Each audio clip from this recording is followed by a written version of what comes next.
Hi YouTube. In this video I'm going to show you how I figured out how to sharpen Mora hand auger blades. I have 8-inch blades, or an 8-inch auger I guess. The blades are smaller than that. But anyway, you really notice when you have dull blades with an 8-inch auger it takes forever to cut through a hole. I guess you could probably go a little longer with a 4 or 6-inch model before you have to sharpen, but with an 8-inch blade I like to keep these things in tip-top shape. And basically this method is a glass-backed sandpaper method. I kind of figured this out after trying a couple other methods that I saw on YouTube. The one that ruined my blades was a buffing wheel with buffing compound on a bench grinder. You're supposed to like hold your blade along the buffing wheel and buff along the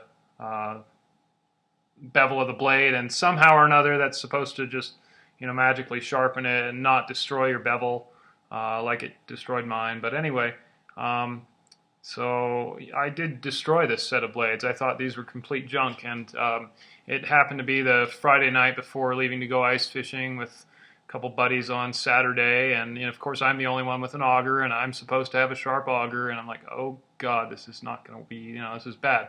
I can't just go pick up a set of blades. So after watching some videos on how people sharpen chisels, I had some plate glass lying around, and I had some sandpaper, some automotive sandpaper, and actually found that the method worked really well. I was quite surprised. I had completely ruined blades from the buffing wheel, and I was able to work through some grits of paper. I was able to start with 320 grit wet dry automotive sandpaper and work to 400 to 800 and then to 1000 grit. And even stopping at the 1000 grit, because that's all that I had, I was amazed at the difference. My blades were way sharper than they were before I started, trying to buff them. It was incredible. So even if you stop at 1000 grit, I think you'll be pleased with the difference if you've got really pretty dull blades. But basically, it's really easy to do this. I'll just show you what you need. You need to go to like an auto parts store or like a hardware store and buy. I bought like an assorted pack of wet dry sandpaper. This pack here cost me about $7, and it has 1,000, 1,500, 2,000, and 2,500 grit sheets in it.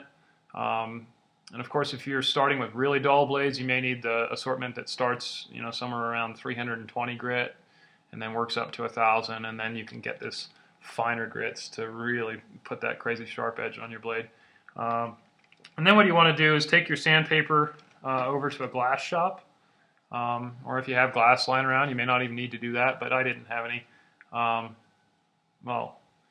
For this video, I took the paper to the glass shop, but the first time that I did it, I had a piece of glass lying around, and I had them cut me a piece that was the same size as the paper, and I think the glass was about $2, so I mean, this all told doesn't cost you, anywhere near as much as a new set of blades. And after you do this, you're probably not going to need a new set of blades anyway, so it's pretty cool how much money you can save just sharpening your own blades and doing it right. So let me show you basically what you're trying to accomplish when you sharpen these blades. You can see that there's a beveled side here, and then basically a flat side on the back here.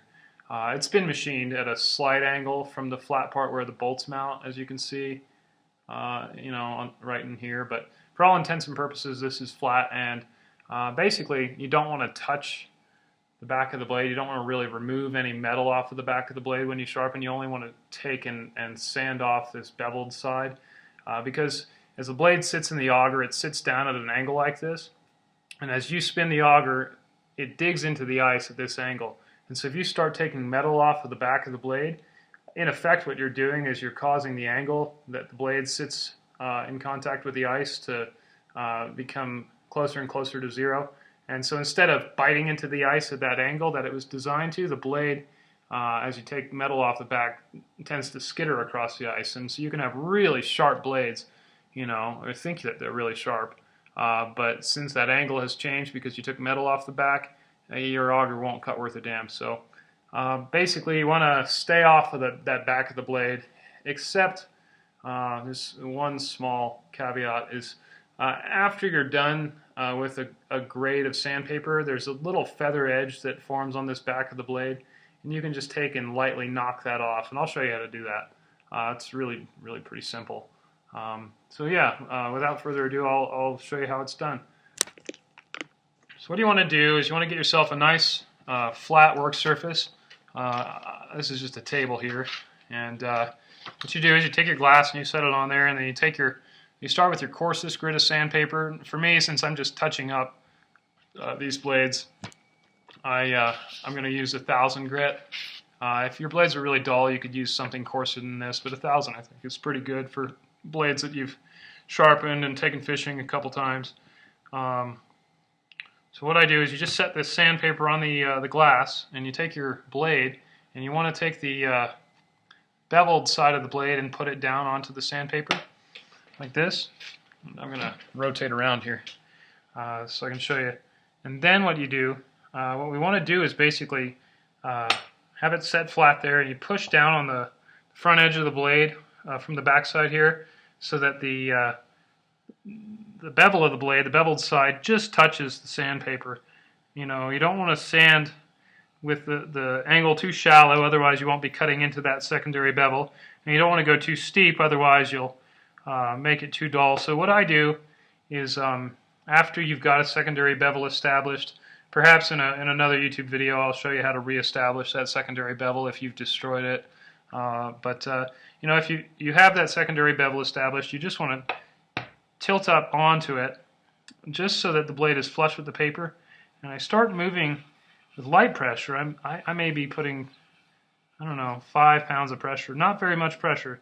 Just go in a circular motion on the sandpaper on that bevel. And what we're doing is we're going to rock sort of down towards my thumb side, and then cant back over towards my ring finger side, and back towards my thumb side as I'm rotating like that. So I'm going to rotate over towards my ring finger side, putting pressure, cant back towards my thumb, just putting that even pressure and trying to maintain that same angle on that secondary bevel on the sandpaper.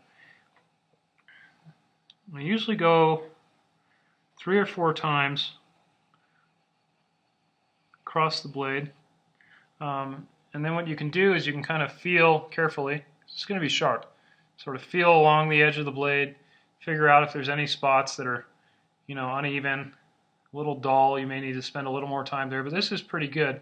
You use the back of your fingernail, or, you know, lightly use your fingers.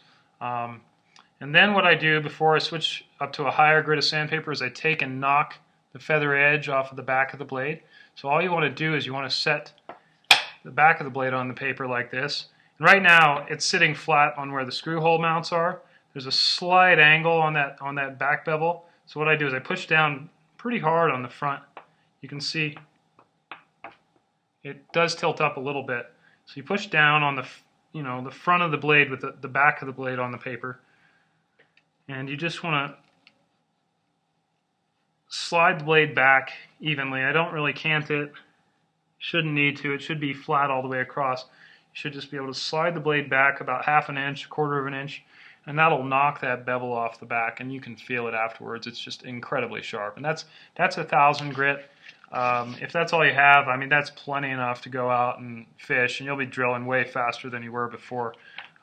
You know, if you've got really dull blades and you work up from a coarser grit up to this, it's going to make a night and day difference. But if you want really truly sharp blades, you know, kind of work up progressively from 1,000 to 1,500 to 2,000 to 2,500 grit.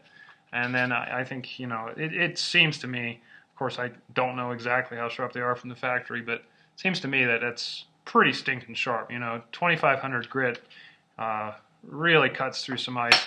So basically I hope you like this method. I think it'll work really well for you. It's pretty easy to do.